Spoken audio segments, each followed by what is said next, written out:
Hello all, my name is David Lloyd, video editor at RPGFan.com and host of the RPG podcast The Thirsty Mage.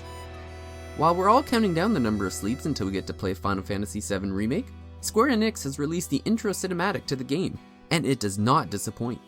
In this video, I'm going to point out just a few interesting details and compare the remake to its original source material. So let's get right into it.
So right off the bat, we get some insight into one of the core themes of Final Fantasy VII, which is the destruction of the planet through the extraction of resources by the Shinra Corporation.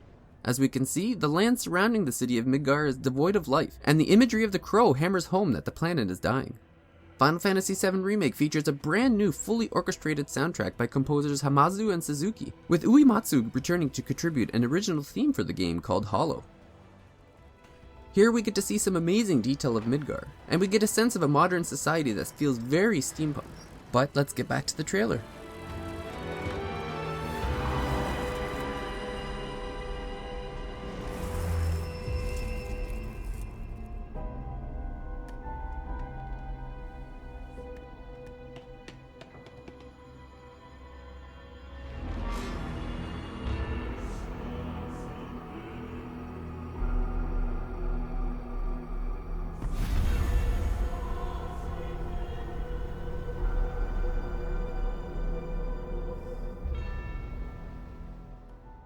We see a group of kids that look like they're from industrial era London, and we can see that the city is clearly focused on the development of the city, with little regard to quality of life.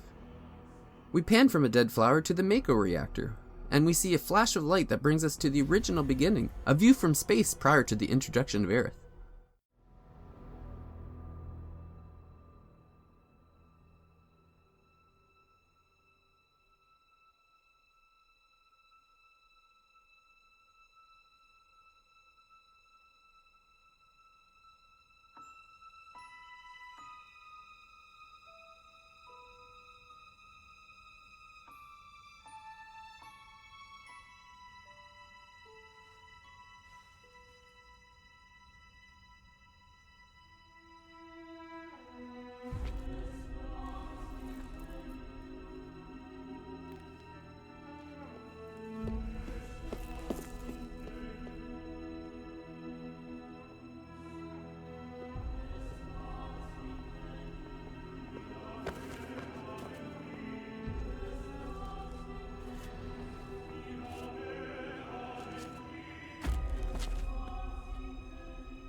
We now transition into an incredibly faithful recreation of the introduction of Aerith, but with the added detail of a flower being crushed by an apathetic passerby.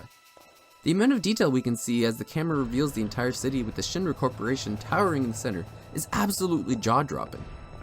Before the camera gets too far, we can see Aerith is in front of a theater that we can assume is showing the play of Loveless, a book of poetry that makes several references in the world of Final Fantasy VII, and has a major role in the Crisis Core game on PSP. The other obvious detail we can see as the camera moves out is Studio White, a detail I can't say I recall from the original game. Leave your theories as to what role this studio will play in the upcoming remake, but the best guess I could come up with is that it's a possible reference to Brianna White, the voice actor for Aerith in this remake.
Get down here, Merc.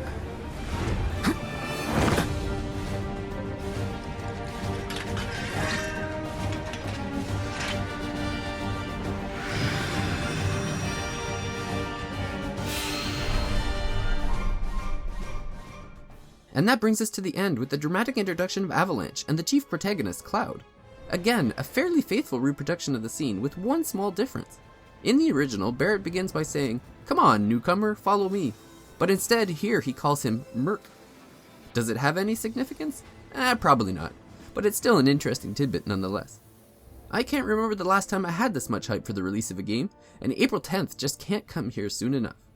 Let us know what you thought of the opening cinematic in the comments below, and make sure to keep checking RPGFan.com for all the latest updates leading up to the release of Final Fantasy VII Remake.